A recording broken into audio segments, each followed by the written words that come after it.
আশা university Bangladesh একটি বেসরকারি বিশ্ববিদ্যালয়, যার পরিচালনা ও নিয়ন্ত্রণকে ঘিরে রয়েছে একটি পরিবারের প্রভাব বিস্তারের অভিযোগ। সেই পরিবারের স্বার্থের বিরুদ্ধে গেলেই চাকরিচ্যুত, বেতন ভাতা বকেয়া সহ নানাভাবে নাজেহাল করে শিক্ষক, কর্মকর্তা, কর্মচারীদের।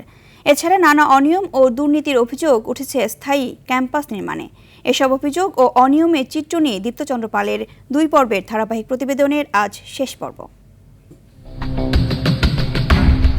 উচ্চশিক্ষার ধারণা বদলে দিতে 2 দশক আগে বেসরকারি উন্নয়ন সংস্থা আশার চেয়ারম্যান মোহাম্মদ শফিকুল হক চৌধুরীর হাত ধরে রাজধানীর শ্যামলীতে ছোট্ট একটি ভবনে যাত্রা শুরু করে আশা ইউনিভার্সিটি বাংলাদেশ।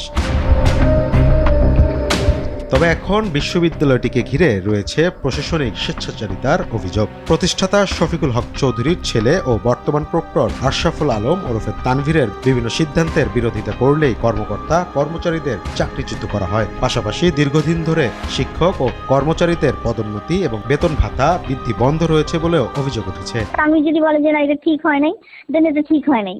মানে আমাদের তো প্রমোশন সবারই হতো, এখানে তানভীরও আছে যে সে প্রমোশন দিবে না, স্যালারি রিভিউ হবে না, বেতন ভাতা দিই, গ্র্যাচুইটি, তারপরে 2টা হচ্ছে ঈদ বোনাস, একটা পয়লা বৈশাখ আর উৎসব ভাতা, ওই তিন গুণে 6টা পাবো, গ্র্যাচুইটি পাবো, তারপর বেতন ভাতা নিয়ে হচ্ছে গিয়ে 48 লাখ হবে 4 জনের। পরিস্থিতি নিয়ে উদ্বেগ প্রকাশ করে শিক্ষা মন্ত্রণালয় এরই মধ্যে বিশ্ববিদ্যালয়টির বিষয়ে 16 দফা নির্দেশনা দিয়েছে। নির্দেশনার মধ্যে ছিল আশরাফুল ওরফে তানভীরকে অপসারণ সহ বিভিন্ন সংস্কারমূলক পদক্ষেপ গ্রহণ। তবে নির্ধারিত সময় পেরিয়ে যাওয়ার পরও অধিকাংশ নির্দেশনা কার্যকর হয়নি। এদিকে আশুলিয়ায় বিশ্ববিদ্যালয়ের স্থায়ী ক্যাম্পাস নির্মাণ কাজ চলমান রয়েছে। স্থায়ী ক্যাম্পাস নির্মাণ প্রকল্পের জমি অধিগ্রহণ প্রক্রিয়ায় জালিয়াতির আশ্রয় নেওয়া হয়েছে। অন্যের জমিতে সাইনবোর্ড টাঙিয়ে দখলের চেষ্টা এবং জমি মূল্য বাজারের তুলনায় কয়েক গুণ বেশি দেখানোরও অভিযোগ রয়েছে। এছাড়াও এই নির্মাণ কাজের পুরো প্রক্রিয়া তদারকির দায়িত্ব নিয়েছেন প্রক্টর আশরাফুল আলম তানভীর নিজেই।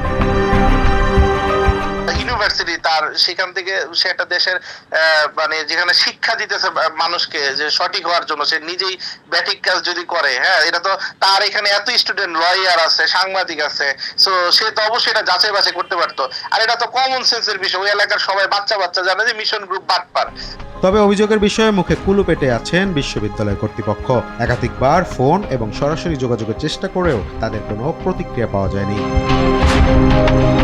বিশ্ববিদ্যালয় মঞ্জুরি কমিশন জানিয়েছে, দীর্ঘদিন ধরে চলমান অনিয়ম ও নিয়ন্ত্রক সংস্থার নির্দেশনা বাস্তবায়নে ব্যর্থতার বিষয়গুলো গভীরভাবে পর্যবেক্ষণ করা হচ্ছে। যে এত কিছু করার পরে যদি আসলে কি বলবো, ওরা না শুনে বা মানে ওনাদের যে সীমাবদ্ধতাগুলো আছে সেটা যদি নিয়ে চলে বা এরকম জায়গায় তৈরি হয়, তো সেটা আসলে সর্বোচ্চ হতেছে যে আমাদের যে প্রচলিত নিয়ম কানুন আছে এবং মানে মিনিস্ট্রি অফ এডুকেশনের সাথে আমাদের সমন্বয় করে আমরা প্রয়োজনীয় ব্যবস্থা করি এবং সেটা সর্বোচ্চ হতেছে ইউনিভার্সিটি বন্ধ করার জন্য আমরা রিকমেন্ড করতে পারি।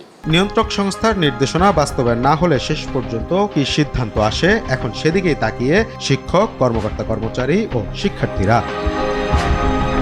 দীপ্তচন্দ্র পাল, RTV, ঢাকা।